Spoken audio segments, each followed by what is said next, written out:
Ukraine ने भले ही रूस के हवाई अड्डों पर हमला करके यूरोप और अमेरिका को खुश कर दिया, लेकिन ब्रिटेन ने दो टूक कहा है कि अब रूस ऐसा पलटवार करेगा जो यूक्रेन युद्ध को बेहद विनाशक बना देगा।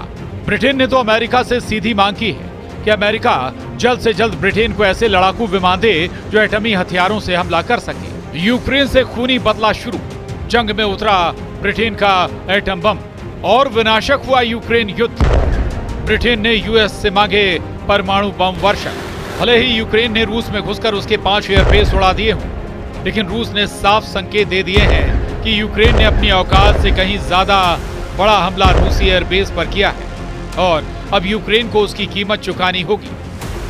रूस के 40 से लेकर 41 सैन्य विमान, जिसमें बम वर्षक भी शामिल हैं, तबाह हुए हैं, लेकिन रूस ने यूक्रेन पर नए सिरे से भीषण हमले शुरू कर दिए हैं।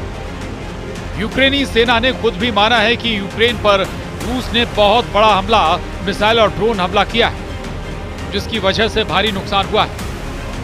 खबर तो यहां तक आ रही है कि अमेरिका में इस हमले की तुलना सेकेंड वर्ल्ड वॉर में पर्ल हार्बर पर हुए हमले से की जा रही है, जिसमें जापानी आत्मघाती लड़ाकू विमानों ने हवाई में मौजूद अमेरिकी नौसेना के बेड़े को तबाह कर डाला।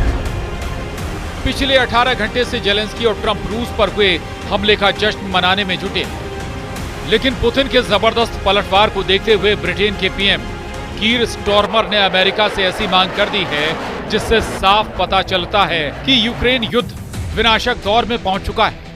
ब्रिटेन ने रूसी खतरे को देखते हुए अमेरिका से परमाणु बम गिराने वाले लड़ाकू विमान की मांग की है, ताकि बेकाबू रूस को काबू किया जा सके। हम आपको यही दिखाने जा रहे हैं कि रूस पर हुए यूक्रेन के अब तक के सबसे बड़े ड्रोन हमले ने कैसे यूक्रेन युद्ध को तीसरे विश्व युद्ध के करीब पहुंचा दिया है। यूक्रेन और अमेरिका में रूस पर हुए हमलों के बाद जमकर डायलॉग बाजी चल रही है। यूक्रेनी और अमेरिकी पुतिन के रूस पर तंज कसते हुए कह रहे हैं कि कभी किसी को इतना भी मत डराओ कि डर ही खत्म हो जाए। अब यहां सवाल उठता है कि जिस यूक्रेन के साथ नेटो के 32 और यूरोप के 25 देश समेत 57 देश रूस के खिलाफ जंग में सीधे या फिर पर्दे के पीछे से जंग कर रहे हों, वो बेचारा, लाचार और कमजोर नहीं कहा जा सकता, बल्कि रूस अपने दम पर लगभग 1200 दिनों से जंग में टिका हुआ है। जिस तरह से 1 जून 2025 को यूक्रेन ने रूस के खिलाफ ऑपरेशन स्पाइडर वेब चलाया है, यूक्रेन के ड्रोन रूस के अंदर साइबेरिया तक घुस आए और उन्होंने रूस के 5 सैन्य हवाई अड्डों पर हमला किया और भारी तबाही मचाई, वो साबित करता है कि यूक्रेन ने अपने दम पर नहीं बल्कि 57 देशों की मदद के जरिए इतने बड़े ऑपरेशन को अंजाम दिया है। यही वजह है कि जैसे ही रूस के 5 एयरबेस पर खड़े 40 से लेकर 41 लड़ाकू विमान तबाह किए गए, उसके बाद से पुतिन की रूसी सेना यूक्रेन पर भूखे शेरों की तरह टूट पड़ी। इन्हीं हालातों को देखते हुए अब जंग में यूक्रेन का जमकर साथ दे रहे ब्रिटेन ने अमेरिका से मांग कर दी है कि यूक्रेन युद्ध बेहद विनाशक हो चुका है और अब अमेरिका अब ब्रिटेन को परमाणु बम से हमला करने वाले विमान तुरंत मुहैया कराए। ब्रिटेन ने शीत युद्ध के बाद पहली बार अपनी परमाणु रणनीति में बहुत बड़ा बदलाव कर दिया है। ब्रिटेन ने अब अमेरिकी लड़ाकू विमानों को परमाणु हथियारों से लैस करने की योजना बनाई है। ये कदम रूस से बढ़ते खतरे को देखते हुए उठाया गया है और इसे ब्रिटेन की परमाणु प्रतिरोधक क्षमता में सबसे बड़ा विस्तार माना जा रहा है। ब्रिटिश मीडिया रिपोर्ट्स के मुताबिक ब्रिटेन न्यूक्लियर हथियार दागने में सक्षम अमेरिकी लड़ाकू विमानों को खरीदने के लिए युद्ध स्तर पर बात कर रहा है। माना जा रहा है कि ब्रिटिश पीएम कीर स्टारमर की सरकार इस मिशन पर तेजी से आगे बढ़ रही है, यानी अब दुनिया एक खतरनाक परमाणु युग में प्रवेश कर चुकी है। ब्रिटेन ये दिखाना चाह रहा है कि रिपोर्ट के मुताबिक ब्रिटेन के रक्षा सचिव जॉन हीली और सशस्त्र बलों के प्रमुख एडमिरल सर टोनी राटकिन पारंपरिक परमाणु हथियारों की तुलना में कम शक्ति वाले गुरुत्वाकर्षण बमों को लॉन्च करने में सक्षम अमेरिकी लड़ाकू जेट विमानों को खरीदने की कोशिश कर रहे हैं। प्रधानमंत्री कीर स्टारमर ने इसका समर्थन किया है और माना जा रहा है कि पेंटागन के साथ गहरे स्तर पर बातचीत चल रही है। इससे पहले फ्रांस ने रूसी खतरों का मुकाबला करने के लिए पूरे यूरोप में अपने परमाणु हथियारों की तैनाती का प्रस्ताव रखा था, जिसका जर्मनी के चांसलर फ्रेडरिक मर्ज ने समर्थन किया था। ब्रिटेन के पीएम कीर स्टॉर्मर ने दावा किया है कि मुझे पूरा यकीन है कि ऐसा कुछ नहीं होगा, लेकिन इसी को यकीनी बनाने के लिए ऐसा कुछ ना हो हमें तैयार रहने की जरूरत है। हम रूस की तरफ से आ रहे खतरे को देखते हुए इसे नजरअंदाज नहीं कर सकते। हमने देखा है कि यूक्रेन में क्या हुआ। 3 साल से भी ज्यादा पहले टैंक सरहद पार करके अंदर घुस आए।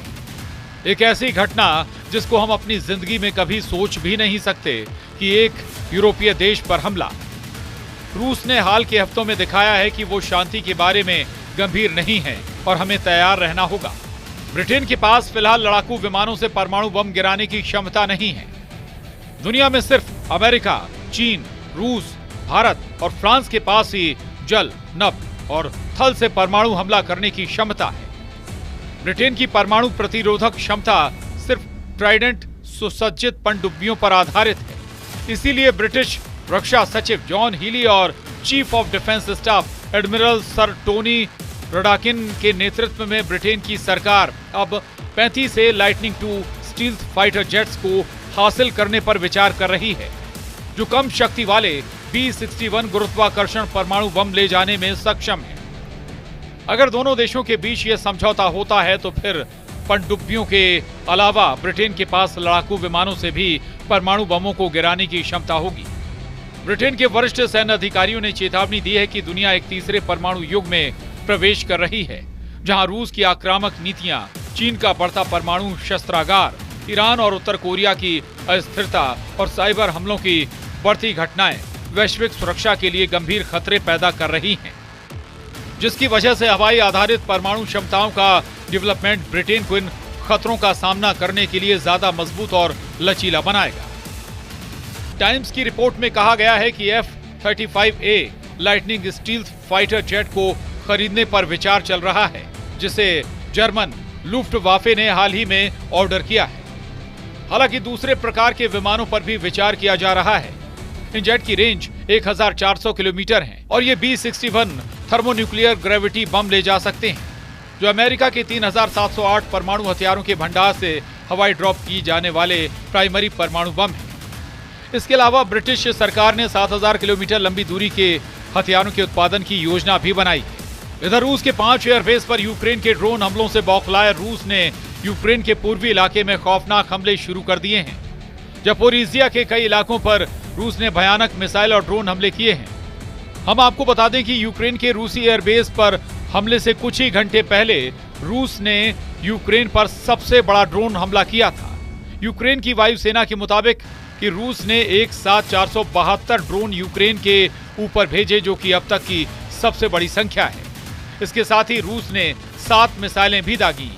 ये दावे यूक्रेनी वायुसेना के संचार प्रमुख यूरी इग्राट ने किया है। यूरी इग्राट के मुताबिक मिलिट्री ट्रेनिंग यूनिट पर मिसाइल और ड्रोन से हमला किया गया था, जिसमें कम से कम 12 सैनिक मारे गए थे, वहीं 60 से ज्यादा घायल हो गए थे। जिस जगह पर हमला हुआ वो सीमा से 1000 किलोमीटर दूर है।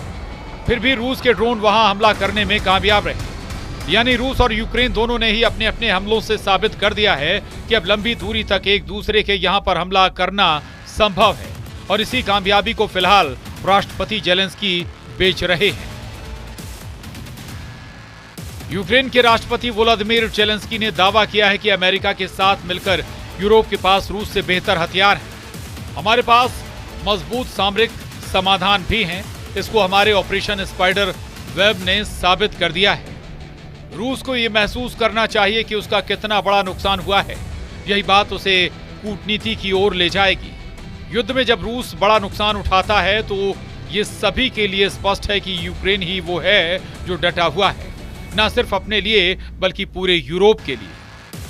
हम आपको यूक्रेनी सेना के हमलों और दावों से जुड़ा वो वीडियो दिखा रहे हैं जब यूक्रेनी सेना ने 7 अप्रैल को दावा किया था कि उसने रूसी इलाके में घुसकर रूस के बेलाग्रद में तूफानी हमले किए हैं और 30 से ज्यादा रूसी सैनिकों को ड्रोन और बम हमलों से मार डाला है। यूक्रेनी सेना के दावों के मुताबिक उसकी 47वीं मैकेनाइज्ड ब्रिगेड ने 7 अप्रैल को एक ऐसा ड्रोन फुटेज जारी किया जो रूस के बेलाग्रद इलाके का था। यहाँ इमारतों, घरों और पाइपलाइन में मौजूद कई रूसी सैनिकों को मारने का दावा किया गया था। हैरानी की बात यह है कि अभी तक यूक्रेनी सेना ने कभी नहीं माना था कि वो रूस के बेलाग्रद पर कब्जा करने की कोशिश में जुटी है। उस वक्त यूक्रेन के राष्ट्रपति जेलेंस्की ने भी ऐलान किया था कि रूस के बेलाग्रद में यूक्रेनी सेना मौजूद है और रूस के बेलाग्रद पर कब्जा करने की कोशिश में जुटी है। जेलेंस्की ने 7 अप्रैल को दावा किया था कि उनकी सेना रूसी सीमा क्षेत्रों में हमले कर रही है। वॉर एक्सपर्ट्स का साफ कहना है कि क्योंकि यूक्रेनी सेना के हाथ से पश्चिमी रूस का कुर्स्क इलाका निकल चुका है, इसीलिए अब यूक्रेन रूस के बेलाग्रद पर हमले तेज कर रहा है। यूक्रेन चाहता है कि रूसी सेना उसके सुमे और खार्किव इलाके पर कहीं कब्जा ना कर ले। इसको बचाने के लिए यूक्रेन की 225वीं असॉल्ट रेजिमेंट पूरी कोशिश कर रही है, लेकिन वो रूस के हमले के सामने टिक नहीं पा रही। पुतिन की रूसी सेना ने इतनी तेजी से हमले किए हैं कि यूक्रेनी सेना रूस के कुर्स्क इलाके से भाग चुकी है, जबकि रूस के बेलाग्रद से भी भागने लगी है। अब ऐसे हालात में अंदाजा लगाया जा सकता है कि रूस के 5 एयरबेस पर यूक्रेन के हमले के बाद यूक्रेन जंग कितनी विनाशक होने वाली है। फिलहाल दुनिया की निगाह अब रूस की तरफ से यूक्रेन पर जबरदस्त पलटवार पर टिकी हुई है। Bureau report, news 18।